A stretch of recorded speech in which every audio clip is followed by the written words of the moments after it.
Okay, so today's video is talking about gear for church security teams. What should you carry on you? What should you have with you? We're going to do one segment starting out. What do you have on you? What are some things you could consider?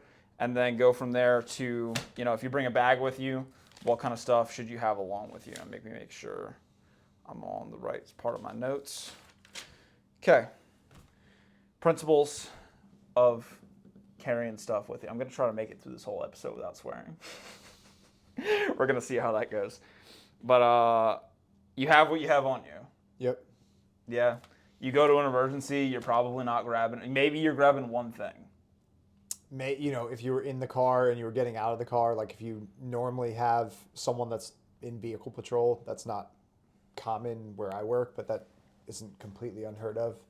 Something that was on the seat or connected to the door when you walked out. But yeah, pre-positioning something inside of the church or whatever building you're working in is a possibility. But again, you would have to be in the area enough that like it would be on your path of travel to the problem to pick it up, or you would have to call and have another team member retrieve it. Yeah, whether it's concealed carry for personal protection or you're working in some kind of security or safety ministry role, like every time I've ever responded to anything, whether that was we probably deployed fire extinguishers more than anything else, huh? Got a couple of fire extinguisher kills. But no matter what it is, like, in that instance, you're grabbing the fire extinguisher. But that's it. Like the other shit that you have on you, there it is. Flashlight, gun. Yeah, it's whatever you brought. And like, I'm not a fan of encouraging people to change up how they're carrying their equipment in any dramatic way when they're going to church. Yeah, we'll get into it, but like the two of us go, and carry our gear the same way that we walk around in everyday life. We might put some additional layers on like we have laying here.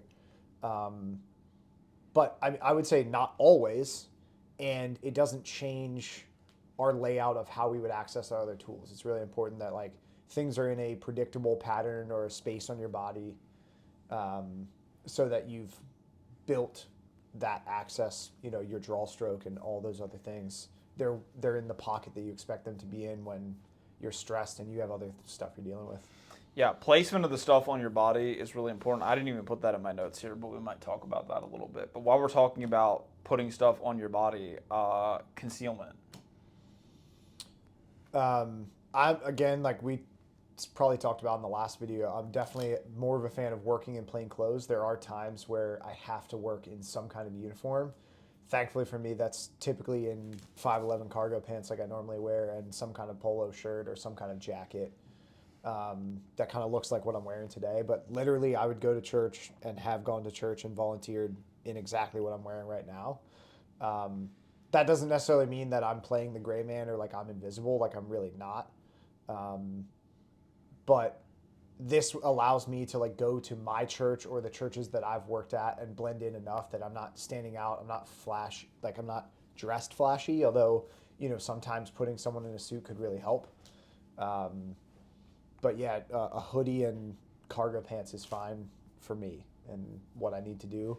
Everything's laid out the same as when I carry it every other day. Well, it depends what environment you're in. When we start talking about concealment, it's not just, is my gun hidden? I think that's kind of the level that most people think of it about. It's how you present yourself, your attitude, are you blending into the environment? If it's a really formal church where everybody's wearing a suit, you better be wearing a suit. Yeah, agreed. Yeah, you have to know that room, and adapt to it, especially as like us working executive protection. It would be different. Like we need to know where the client's going, what kinds of events they expect us to be attending with them, and then we need to dress to that occasion. For most people, if you're watching this and you're a church security volunteer, like we've kind of intended, you already kind of know the vibe of your church. Now, obviously, those things might change, say Easter or Christmas Eve. People might dress a bit more formal, so you might have to alter on those days, but everything else, you kind of know what your service or the services that you fill in for or the youth group that you go to, you're going to kind of know, or you should be reading the baseline and fitting the baseline. Yeah, absolutely. Yeah, if you're doing like a kids thing, like you're doing security for that, like jeans and a hoodie or whatever, totally fine. Mm-hmm. I'll usually wear some kind of button up with a collar. If you're when we're talking about concealment, if you bring into factor attitude, if you're wearing an earpiece and you're just constantly like doing the scan thing, like people know that you're security. Okay, and sometimes it's not a bad thing. Yeah, that's me most of the time. But you should be aware of that and know. I don't like wearing an earpiece. There's still a long way to go in technology. I'm still unhappy with all of the earpieces I've worn at every site. I still haven't found something I like. Earbuds, dude. Fucking Apple earpods. I have not AirPods. tried that yet, but I Yeah. do know some people that do. I didn't even put that in here, comms. If you're working with a team, whether you're solo being paid or whether you're part of the safety ministry team, you should have some sort of comms plan. For sure. Whether that's WhatsApp, Signal, Zello. Yeah. Zello's push to talk radio. That's an app that you can get on your phone. You push a button, and you have one earbud in. I never wear two earbuds when I'm working. Either I don't really do any volunteer stuff, but paid or volunteer. It takes away your ability to be situationally aware. But you stick one in, and somebody puts out a radio call. It's very discreet. That helps you blend in, as opposed to an earpiece with the like coily thing dangling down.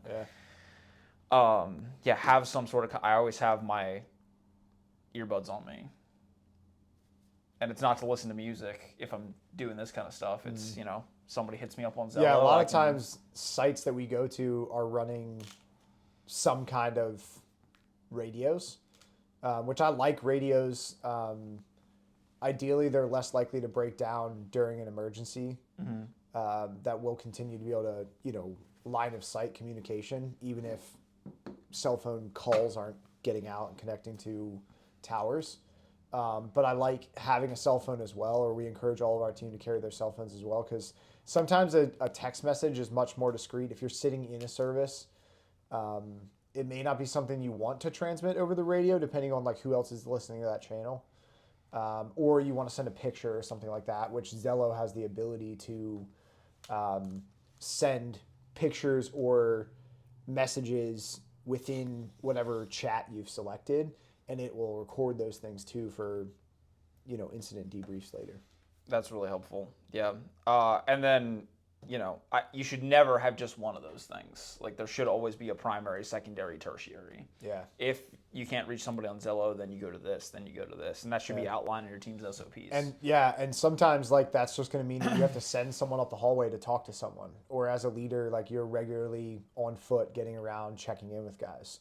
There's definitely times, there's sites I've showed up to, radios weren't charged. The iPad that they view the cameras with not charged or is not connecting because of software issues. Like a lot of guys panic, and I'm like, dude, we're just going to do it old school today. Like use your feet, walk around, talk to people. Like I don't mean get in a in-depth conversation. I mean just like say hello, say good morning, see how they respond to you. Continue looking through the windows, looking outside the church, walking around the parking lot. Your voice is your number one. I'm thing just in any much more security role anyways. I'm just much more comfortable doing that. I think sometimes people get too locked into what infrastructure they've installed, and when that doesn't work, they're a little taken aback. But yeah, having layers that you can fall back to is important. Anytime anyone says the word layers, I think of Shrek. Have you never seen Shrek?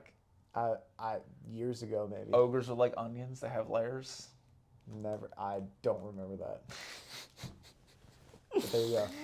There we go. Disney reference. Go watch a Disney movie, guys. Yeah, maybe just different age bracket here. But while we're talking about equipment,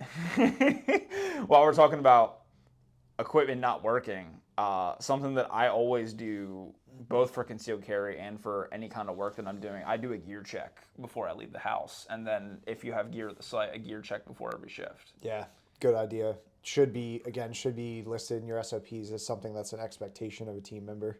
Yeah.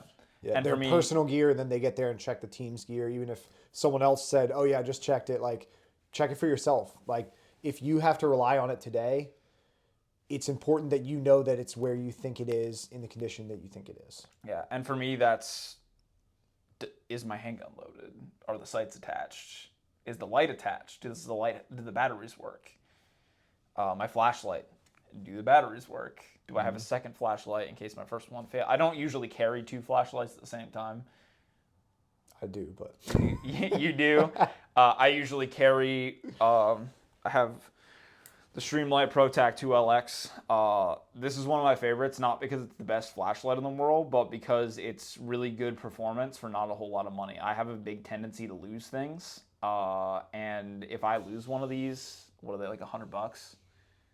probably in that neighborhood. Like maybe a little under $100, I can replace it and not like have a freak out attack about it, because like while that sounds like a lot to some of you, if you're a real gear nerd and you start getting into like the Mob lights and some of the nicer Surefires, like you can be spending $300 on a light, and if I lost a $300 light, that would be like a big deal. Yeah, I can't think of any lights that I have that are $300.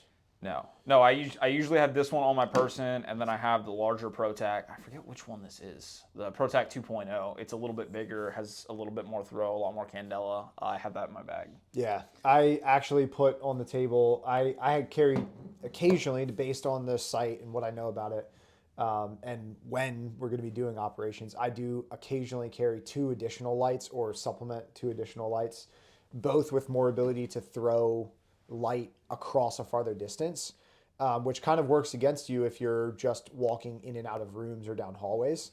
But if you're in an open area, in a big warehouse or in a field, like the ability to like look at something over there, and you could consider that force projection as well, like saying I see you. It was something that I acquired over like doing like experiencing operations and like being somewhere, and the lights that I had were great for what I was accustomed to, but couldn't do the job that I was asking of them. So I do occasionally go and grab some additional gear. But once you get to the performance at distance, they get much harder to carry. Yeah, so occasionally that'll be in my, like if I'm wearing a jacket, my jacket pocket, or a cargo pocket. Or like you said, in your bag, based on where that bag will be and how often you'll have access to it. Yeah, I think those are all really good points. And you don't always want the brightest flashlight. Like sometimes that actually works against you. Yeah, and like I mean, we can talk about flashlights that I carry. Like just for utility purposes and things, what I'm carrying right now is the Surefire Stiletto, and they make a pro version. This is just the regular, cheaper, standard version, and a Surefire Tactician. So this can do a lot of things. There's 3 adjustable settings, which is great for like being able to work in intermediate spaces or working on something up close that you can turn it down. The Tactician is intentionally designed that it's momentary only, with the tail cap, and it's already at a fixed focus and a fixed power. So you're not really changing that, but it is optimal for working within rooms. I would say small to medium sized rooms. Ones that you find in your house are generally ones that you'll find in a church setting. These will be fine for it, and that's what I carry all the time. But there are times in a venue where we need to be able to reach across a much farther space, or it is very, very dark somewhere, that I might use something else. And then we can get into the bag, but I always carry at least 1 additional pocket light, about of this same size. I believe that one's a Streamlight that will take 2 types of batteries. It'll either take AA's or CR123s. So you could source off your environment if you needed to, or I can hand that light off to another team member to do whatever they need to do. Or if I show up somewhere and I need to, sometimes being a solo operator, you need to build a team when you get there organically, and handing a light to someone and telling them what my expectations are can be a big advantage. Yeah, sometimes carrying extra gear for other people. For sure. And I think that's probably what most of what we think of in the drop bags that we have is not necessarily, I mean, it may be gear that we use for us as I break something, lose something. But it's as much gear that we might hand off or have someone bring us in an emergency. Yeah. That makes a whole lot of sense. Yeah. So we covered clothing, we covered flashlights, medical gear. Communication. Communications, yeah. Medical gear, what do you keep on you? Medical gear. I always have the same, as long as I have a cargo pocket, which I almost always do, shorts and long pants. This is a Dark Angel Medical, one of their pocket trauma kits. So you have Quick Clot, some kind of compression dressing in there, duct tape that you could render a um, improvised chest seal, and at least one tourniquet. Depending on how I'm dressed and uniform that day, there may be additional tourniquets, but it's always this, sometimes additional layers. Yeah. I have something very similar. I'm still looking for a better solution, but this one works pretty well with most of the clothes that I wear, especially jeans. This is an ankle kit. It's just Velcros around the bottom of your leg. I got to repack this because I pulled the stuff out to demo for a student a little bit ago. But have a soft TY tourniquet in here, some pressure dressing, chest seal, and some wound pack. Oh, I didn't think about it, but there are also, I'm sure in most kits, there's at least one set of gloves that comes in there. Because we work in a security setting or a time where we are dealing with things that we might have to pick up to secure or get them out of the way of someone else or clean up. I put 2 additional like pre-rolled and staged sets of gloves in this, and then folded, put the pouch back together. Yeah. Notice we don't have Band-Aids in any of this No stuff. Band-Aids. Because when I think about the stuff that I have on me, it's stuff that I need right now. If I encounter a situation, I'm going to need to use it immediately whenever I'm responding to a thing. So this is all stop the bleed stuff. I was thinking last night, something I probably should add would be like a pocket CPR mask. Yeah, I mean, again, you have to know your environment. This is all life-saving tools. Obviously, we have a lot of places that you're going to go are going to have care and comfort, like first aid kits. A lot of churches, like a lot of places, have like wall-mounted, like workplace first aid kits. I love going to a site and flipping that thing open, and it's already well stocked by a company who comes in and regularly checks on it. That's where your Band-Aids and your Tylenol and your ice packs and those kinds of things are, and you need those things, to take care of your congregation. But that isn't something that I carry on me. Because I don't need it right now. Right. Somebody's got a boo-boo that can wait a couple minutes. If we're going to regularly work at a site or we're deployed to a new site, that's something that the first day that we're there, we're walking around asking the people who are there, hey, what additional equipment can I source? Or if I need a Tylenol, I've been there a long day, I'm dehydrated, something like that, I'd like to know where that is. But that's probably the only exception of, I do carry an additional bigger trauma kit in this bag, but I also do, I carry some, I have an admin pouch in there that has additional radio parts, and then I have some electrolytes and Tylenol and ibuprofen in there for me. Yeah, the sustainment stuff, don't expect other people to have that. Make sure that you have stuff that can get you through whatever amount of time you're there. You know, especially if you're a lead. And that's what we've learned as security officers, being out there on your own, typically as a solo operator, not necessarily knowing or going to lots of different places that have a different level of preparation. Yeah, I mean, especially if you're a lead, some places have 3 Taking services. care of your guys. If you're going to be there for 3 services, you might be there from 8 in the morning till 1 in the afternoon or whatever. For sure. Or even longer if there's an event after or something like that. So make sure you always have the stuff to keep yourself going. Water bottle. I didn't bring mine, but... Got mine. I drank a little bit before we got rolling with this. But hydration, snacks, electrolytes, super, super important. Yeah, we got into that earlier than I even wanted to. Less lethal stuff. I always, again, going off of what I always carry, I carry one of the Kimber Pepper Blasters in a pocket holster. And we can get into that separately, but again, a spare to hand off or as a reload if I've used it, put it back in, depending on how long we're there, what happens after action. Yeah, I would consider less lethal. I again, don't have it on me. I just changed out of my gym clothes, making a little bit of an excuse there. But typically, if I am walking out in public and I'm carrying a gun, which is all the time that I have pants on and I'm legally allowed to, I have pepper spray. I think that's a necessity because not every use of force warrants deadly force. For sure. In fact, most don't. Yeah. I would say. And we could say that a flashlight is an intermediate level of force, a less lethal force. Like your presence, your voice, your light, and then using the light. I guess you could argue that you could use the light as a striking tool too, depending on its size and your actual capabilities with that. But yeah, I think having a dedicated tool, pepper spray for us typically is the choice. Yeah. Do you carry a taser? Do you think people should carry tasers? I have a taser. There's a taser pulse laying here. I like having that option, but no, currently or like up until this point, I have not carried a taser as a security officer, as a professional, or as a volunteer. I've definitely, and guys on our team have talked to us about the Byrna launchers or some type of pepper ball launcher. Again, I have one. I didn't put it on the table, but I do have one. I like that as an option.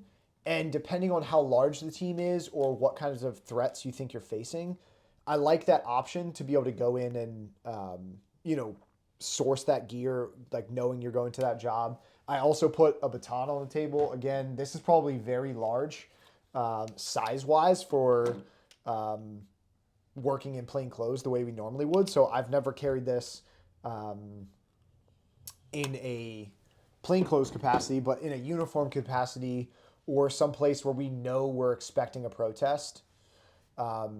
It's something it's nice to have that you may take along with you on a job. It's not something I really think that a church security volunteer is going to deploy all the time.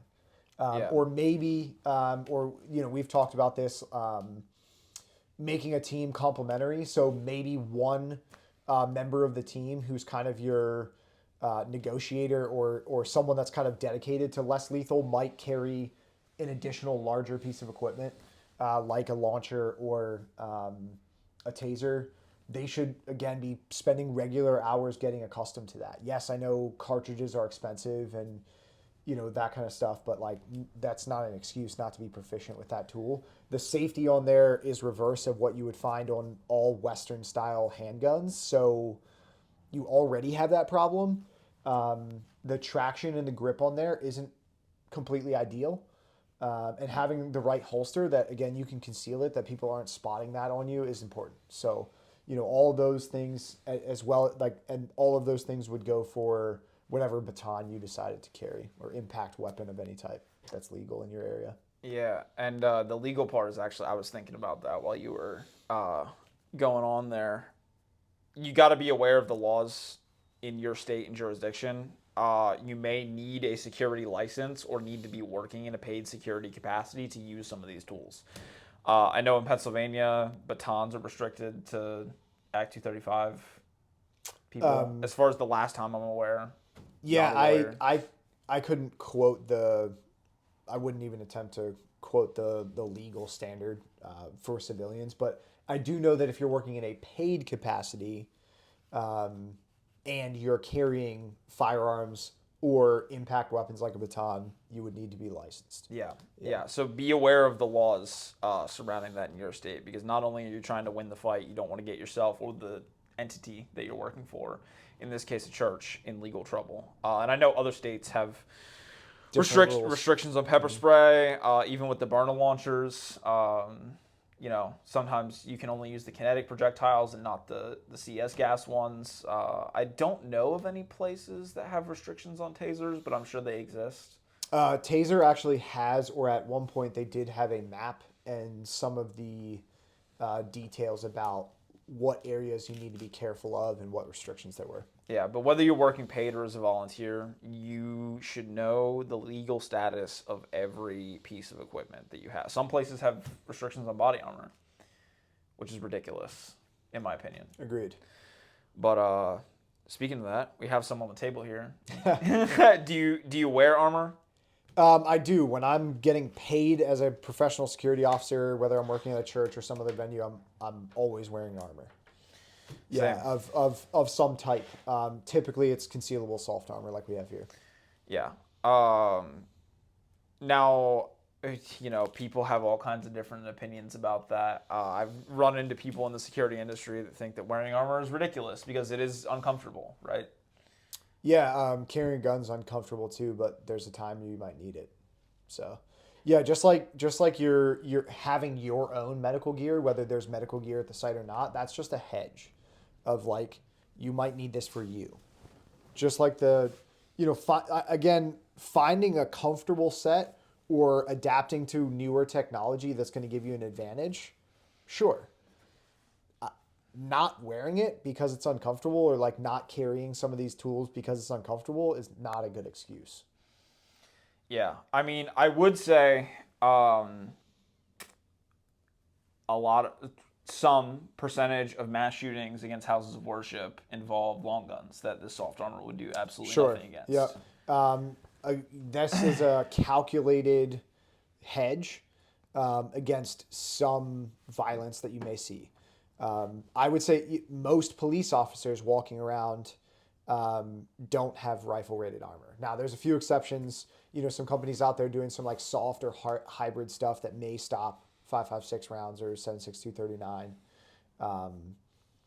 But it's uncommon to see that. They are extremely expensive, slightly more rigid, harder to hide if that's something you're slightly concerned about.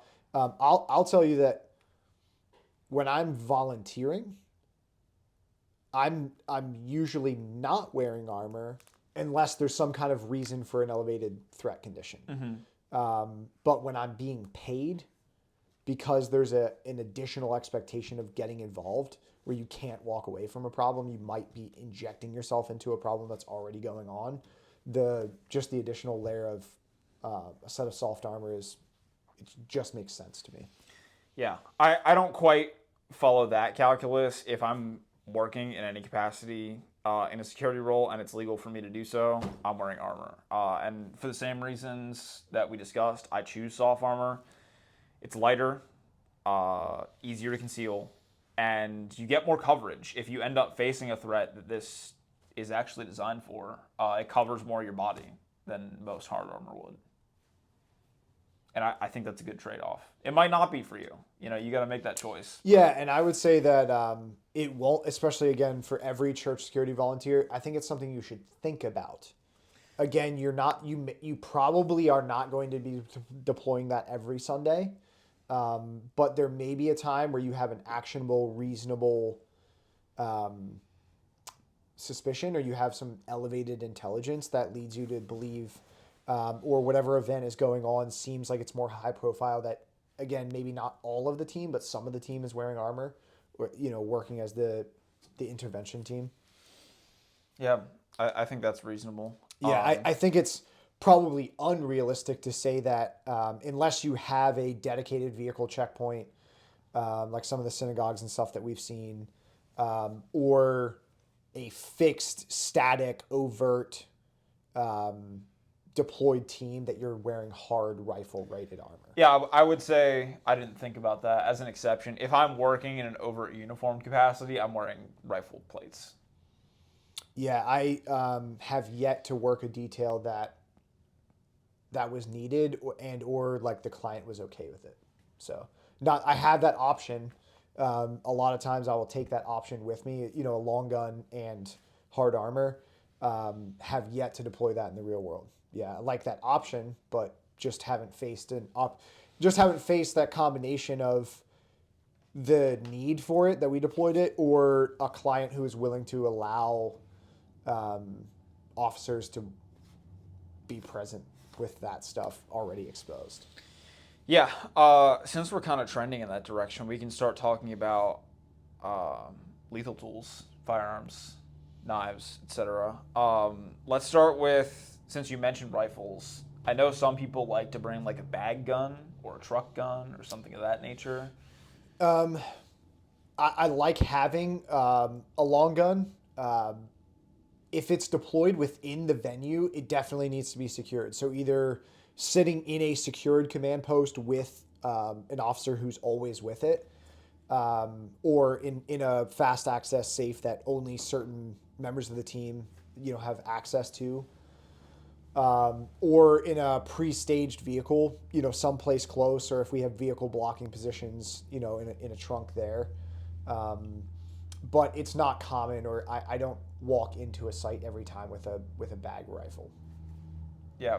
I, at one point in time, thought that was a good idea, but having worked enough security now, if I'm not working in an overt capacity and it's not going to be on me the whole time, I'm not doing it. I'm not even leaving it in the car because like I can't have an unsecured gun out Yeah, it there. would depend on where the vehicles get left, how much supervision they have, what kind of security you have for that long gun inside of that vehicle.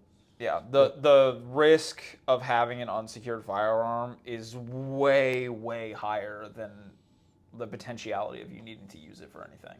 Yeah, just being really prepared and precise with your handgun is almost always what you're going to be stuck with. Yeah, yeah. So, and that's why training is really important, and a big reason why I push people to develop marksmanship past traditional self-defense distances, For sure. whatever the fuck that means. Yeah, I mean, we both work in venues where this might scare some people, but like realistically, you may encounter bad actors at 75 or 100 yards. Are you capable? Is your skill set and your equipment capable of making that shot? I can't speak for everyone, and I describe to our students like you need to know what your capabilities are, and then as your role or what your responsibility is at the time is to know whether you need to get in or get out, or you can stand right in that position to make the shot. Yeah, and that goes into a training discussion, which I frankly am much more interested in having than a gear discussion. But I think I think the gear is an important piece that a lot of people make some. They could use some improvement in. I'm trying to be a little more diplomatic than I typically am, but yeah, it comes down to a training thing. There may be a position where you might be justified in using lethal force at 5 yards, but because of your backdrop, you shouldn't. Which again is a good place for some of the other tools that we have here. I wouldn't consider a taser, a baton, or pepper spray to be a replacement for a firearm in any way. They just can't. They can't and don't do the same stuff. But if there was a background issue there with in a crowd, or we're in a intercepting space where there isn't a clear, like there are people or we suspect there are people in that area, using one of those tools, if we had the range to do it instead of a handgun, I guess is a possibility. yeah, you have a responsibility not only to intervene, and maybe you don't have a responsibility to intervene. If you choose to intervene in a situation, you have a responsibility to not make it worse by your actions. I think. Well said. I think. This is what I believe. Anyways, we covered bag guns. The stuff that everybody loves talking about, handgun related stuff. What kind of gun should you carry at church? 9mm semi-automatic with good fighting sights, good capacity that you can get both hands on, that you've actually practiced with. Yeah, I don't really care about the manufacturer as long as like it has reliability and you've tested that and you've put good functioning ammo in it. But yeah, I mean, and yes, you could go up and down the spectrum and we could talk about other options, but I think that's the most relevant to most people is a medium to full size 9mm semi-automatic that you really know well, that you can make good shots and hits with.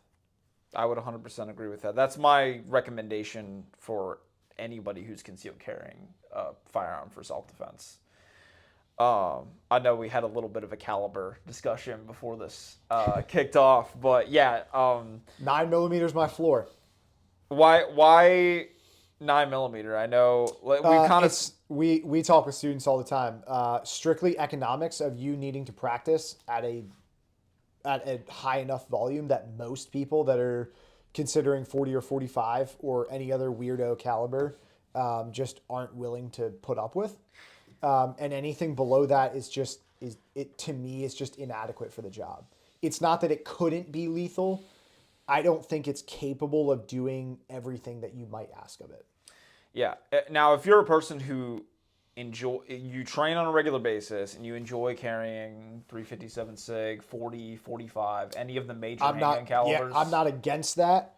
I'm just saying, like, for someone who is just looking at getting into this, doesn't have a handgun yet, or has a selection of handguns to pick from, that's probably a good spot to start. Yeah, bulk 9mm is what, $180 Yeah, a if case you're right now? if you're a 40 guy or a 45 guy or a 357 sig guy, and you get to the range and you go and take training classes the way that's required in 1,000 round classes or 1,500 round class, and you're willing to pay that price, you're more than welcome to carry that on my team. Yeah. Yeah. We talked about this. Like, I own a 1911 and 45, and I barely shoot the thing because I have thousands of rounds of 9mm, and every time I go to buy a 45, I'm like, I just can't.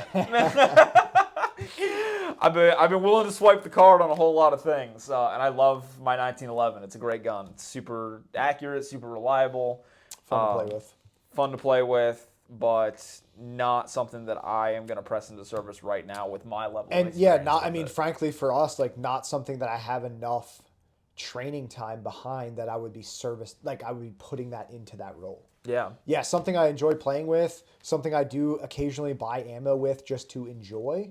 And I wouldn't discount someone from my team if they're carrying a 1911 or a revolver.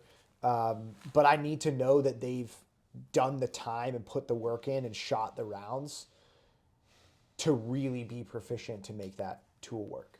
Yeah. Now, on the other side of that, I've kind of changed my position on this. I used to think, minimum size Glock 19.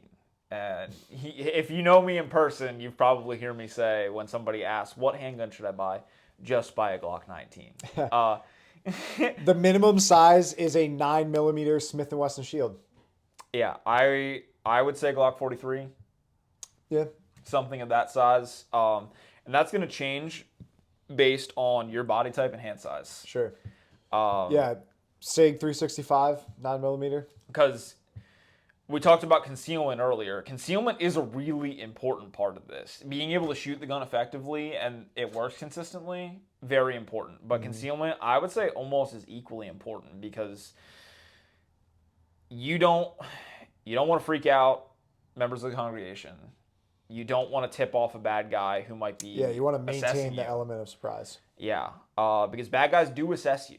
I think there's a incorrect assumption among good, well-meaning people that bad guys are dumb.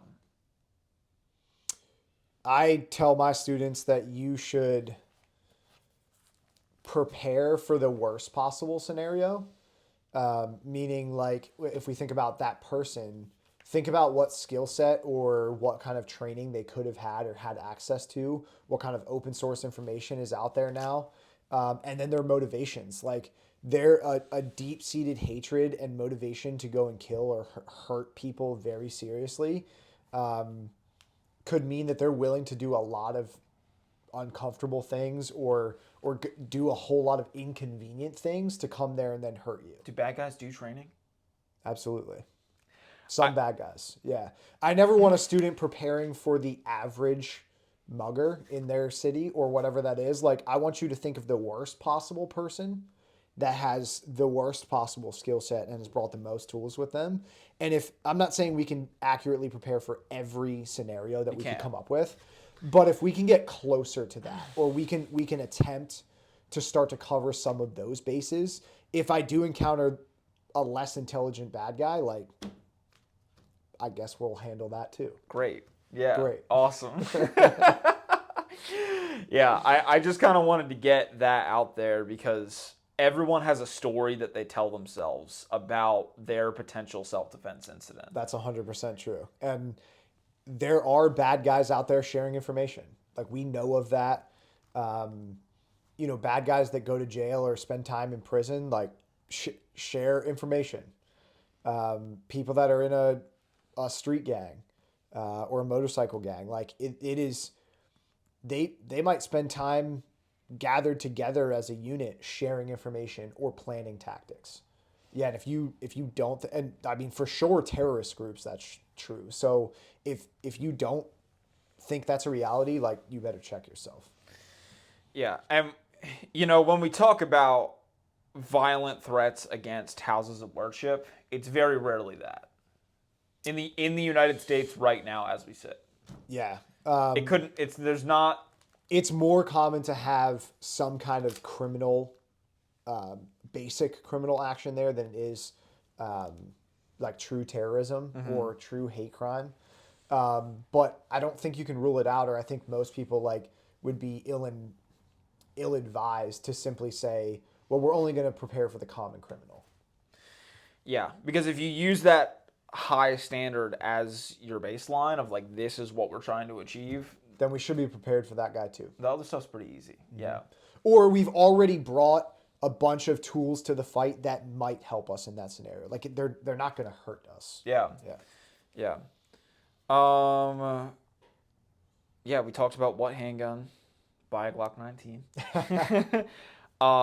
Support equipment, belt, holster, spare ammo. Do you carry spare ammo with you? Absolutely carry spare ammo. Again, as a supplement, occasionally I will carry additional magazines on my body. I always carry one spare, just walking around all the time. But occasionally will, based on what's already on my body, carry a spare and then spare in the bag. Yeah. And spare in the car, kind of splitting that up. Maybe you would have time or access to like rearm, refit if it was sustained attack or we fought to a static position, some kind of standoff where we could refit. Yeah. There's a lot of parallels between this type of security and civilian self-defense. Of course. And if you look We're working as civilians, like us getting paid, like might change our expectations and the regulations and things like that. But like the gear we're carrying, like I would say that like, again, we kind of talked about, yes, there's some supplemental things, but all the stuff that you normally carry, take that, consider what else you might need. The mindset and the calculus is not quite the same because I think there's a little bit more of typically a desire among people who volunteer or work in this to intervene in a situation. Yeah, or where you morally feel an obligation to do that. Yeah. Yeah. So having some additional equipment more than the average congregation member who's just sitting in the audience, yeah, probably a good idea. Yeah, but the legal and moral boundaries are pretty much going to be the same. Yep, the same. Yeah. So thinking about that, I pretty much arm myself in the same way. I carry a handgun and one spare magazine. Okay. Where I was going with that thought train.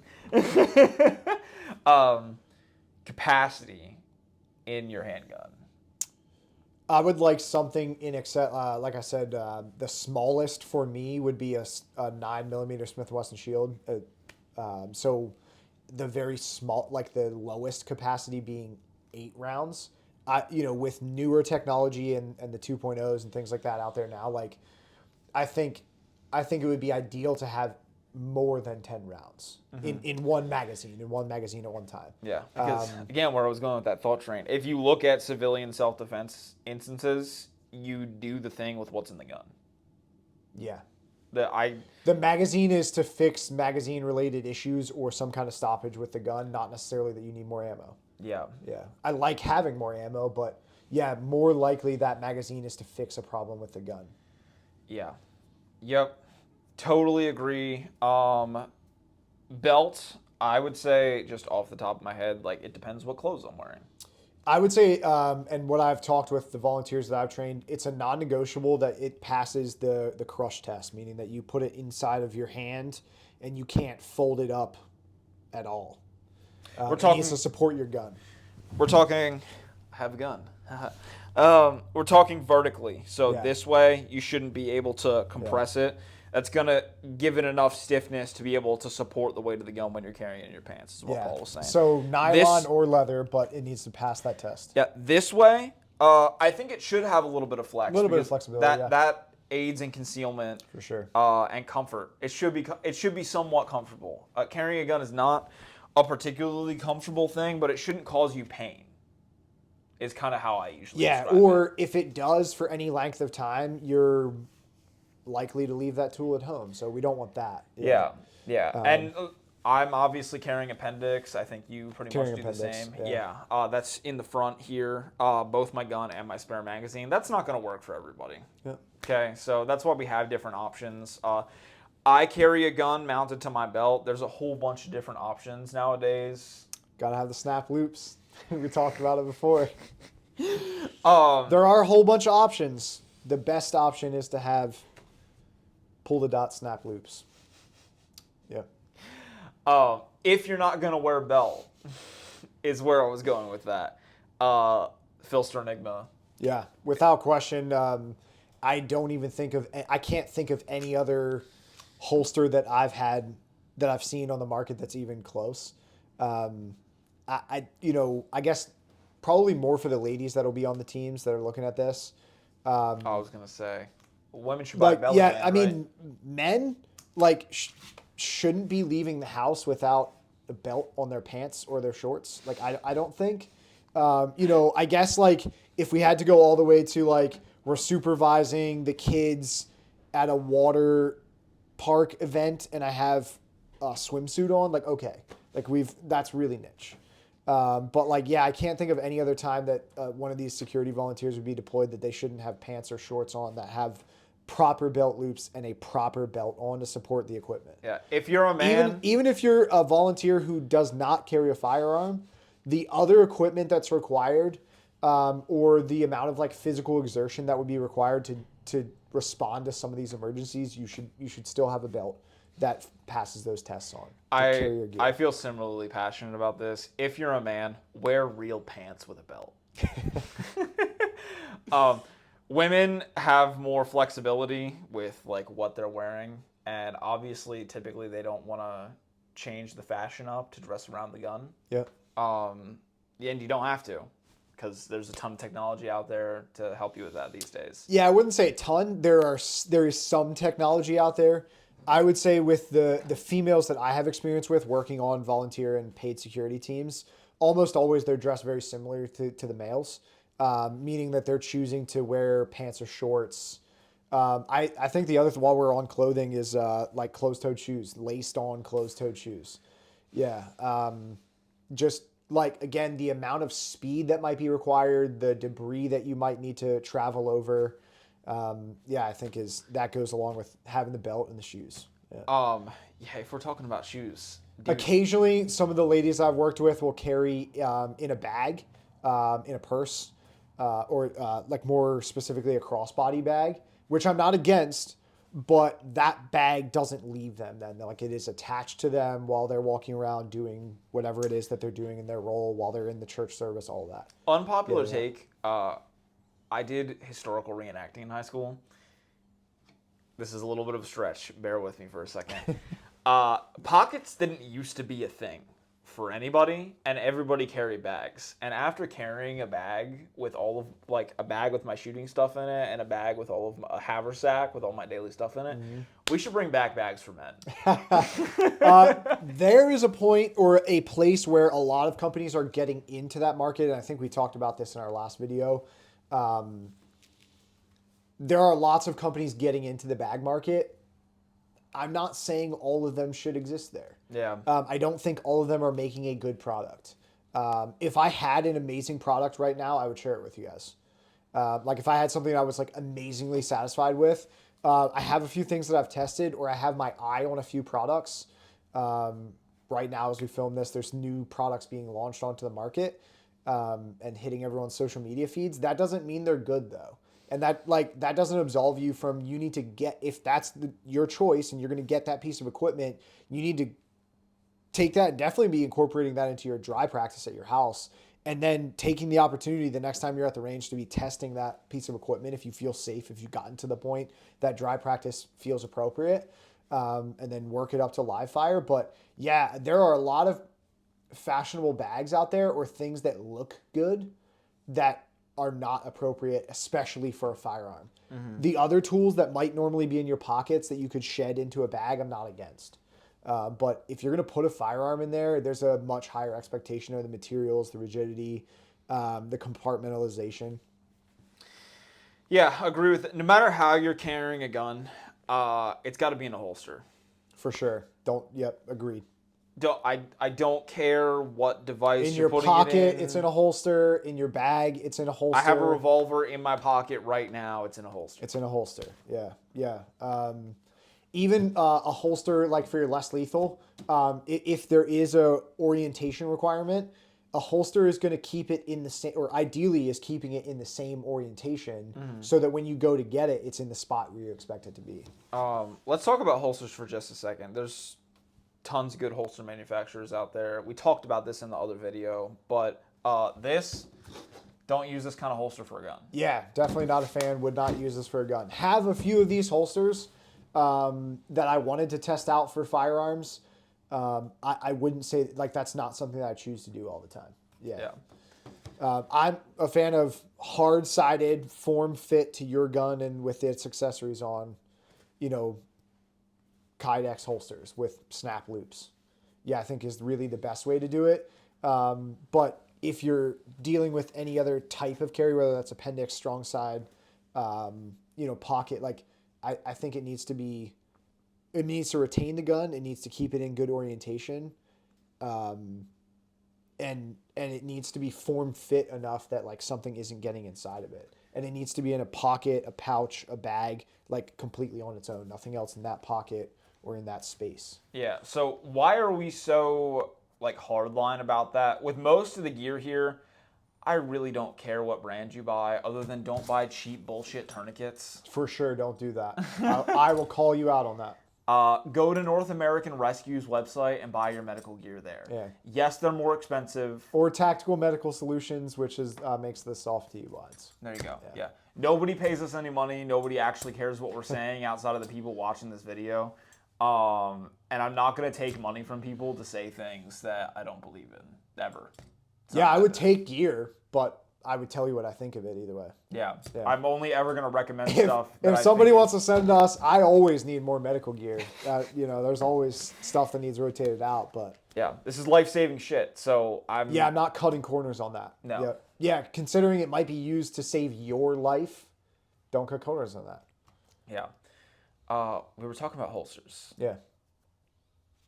Buy a Filster holster. Buy a Glock 19, put it in a Filster skeleton holster.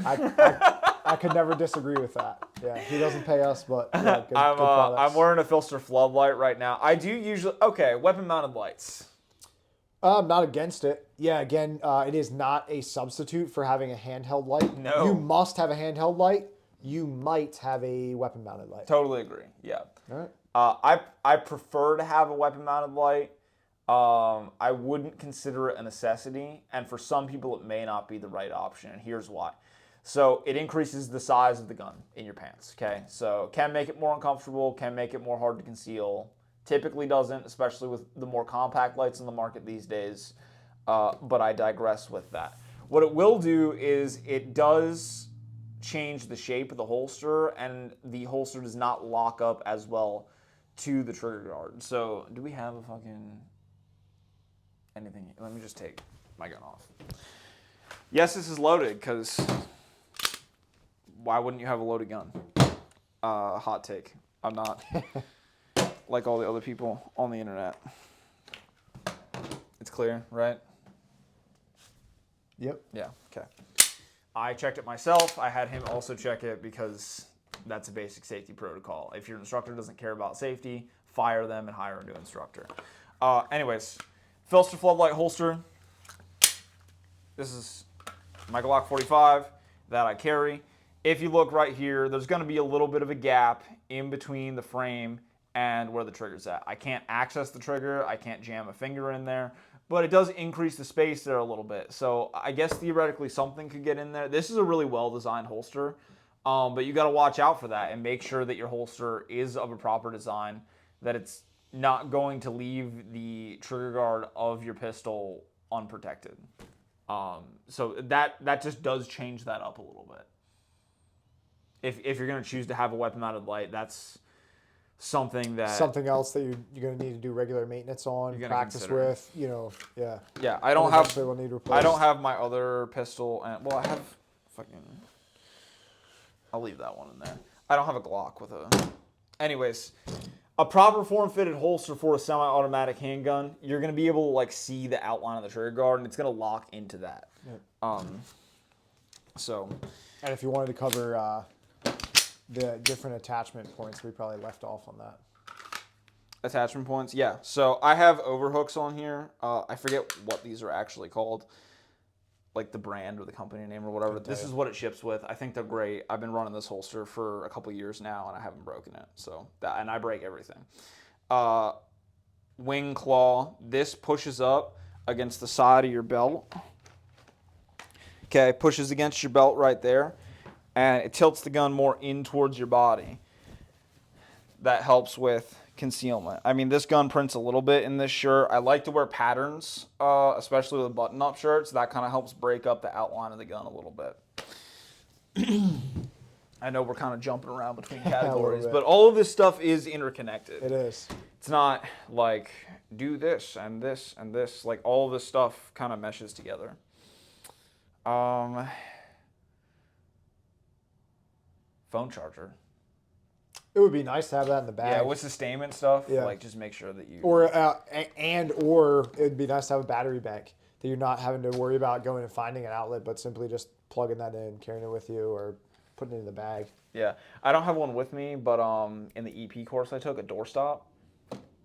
I do not carry one regularly, but I do typically like take note of them when I get to a different site. That was something that I saw. I might link it in the video or whatever. I'll post a picture up of it, but they're great. You can... Yeah, I have a couple of different door stops or wedges right now that I'm testing for entry gear.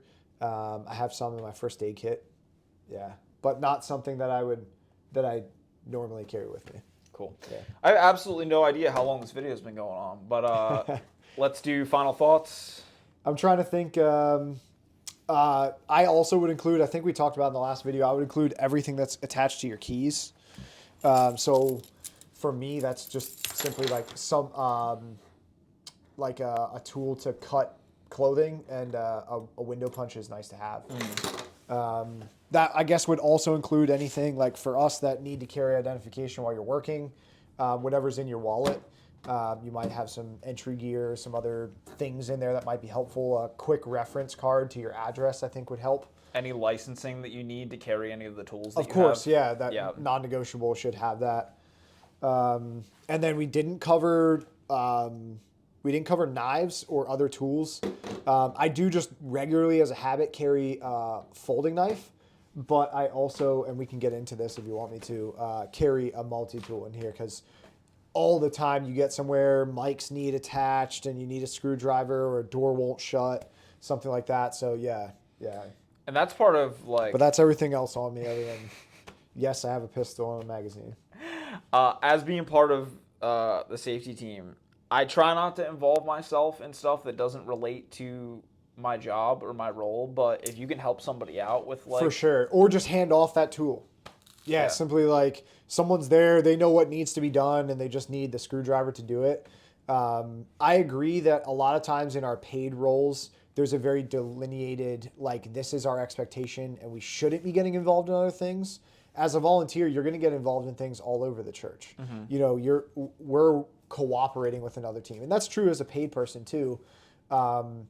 If I can maintain awareness, or I can put someone else into a position while I quickly fix something, like, that's not a huge issue. If I can hand that tool off and come back and retrieve it later, like, even better. But for sure, as a safety ministry volunteer, you're going to get involved in fixing random items around the church, and so like having a tool, or having a toolbox at the church where everyone knows where it is, super important.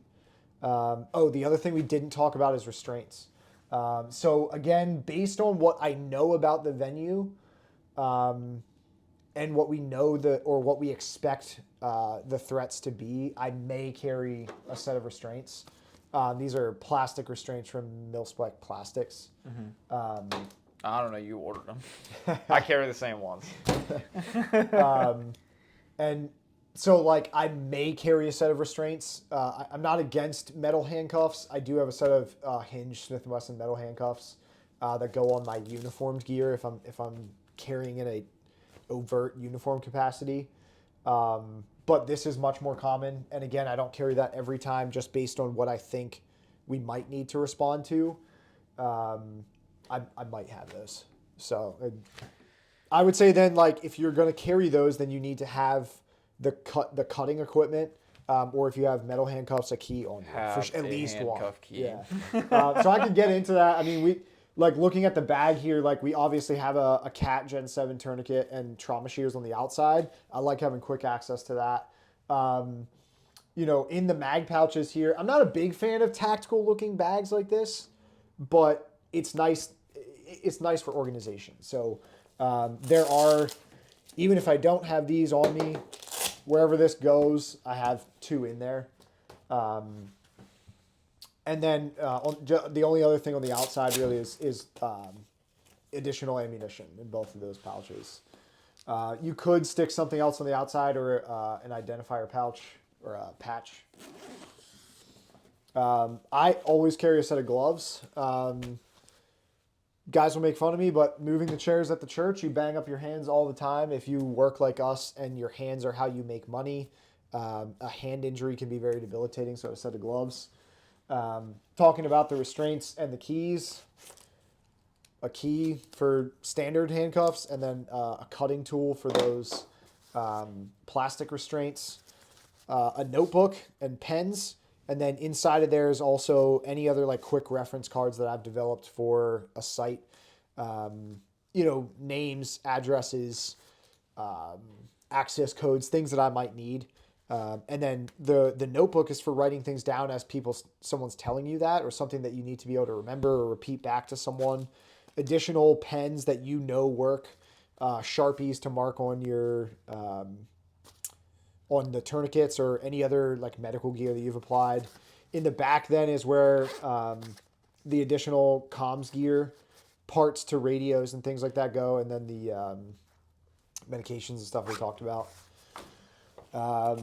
Some entry gear, again, that's newer to my kit, and I have some additional stuff in the car. It's not likely that we're making entry on something, and it's even less likely that it would be non-destructive entry, but that's something I'm just interested in, so I have some additional gear layered on my EDC or with my layers of gear that would allow me to use some of that. So I guess I could use that as a door wedge. Yeah, not exactly meant for that, but yeah. We talked about lighting gear already, a headlamp and that spare handoff flashlight, another Sharpie. There's that Advil I talked about. Full trauma kit, like a real gunshot trauma kit from a legitimate company that has all of the things that we've already talked about, plus an airway, a decompression needle, the multi-tool that we talked about, spare battery for the flashlight. That's it, bro. That's it. Yeah, so what do we got? In case you need your caffeine. I prefer the nicotine, but whatever also, keeps you going. I guess another pouch. That spare pepper blaster. Always have my Zins. I have yet to use anything on a site, but I like having. I normally bring my own coffee along unless I'm positive or I've been invited to have coffee at the church. But having something that keeps you awake, especially when no one else is in the building, there's no one there to make coffee, bring your own. Or bring some kind of supplement that's going to keep you awake if that's required. Yeah, so I tuck that in there, or again, that could be used to barter with someone else or pass off to someone else. So. All right, so to recap, just kind of tie this all together here. Basic principles of carry for a church safety ministry. You have what you have on you when you respond to an event, okay? So whatever of this stuff you decide to have on you and whatever stuff you decide to have in a bag, just keep in mind when you respond to something, that's what you got. Concealment, super important no matter what stuff you have on you. It should be hidden. Your attitudes, your clothing should blend in with the environment. and give the level of profile that you have determined is appropriate. Whether you're covert, overt, uniformed, that's really important to understand and to adhere to. And finally, the mission drives the gear. So whatever your role is on a safety ministry, whatever your role is as a concealed carrier, what story you tell yourself about how you're going to act in these situations, you should have the gear and, more importantly, the training to be able to deal with that. Well said. Got it?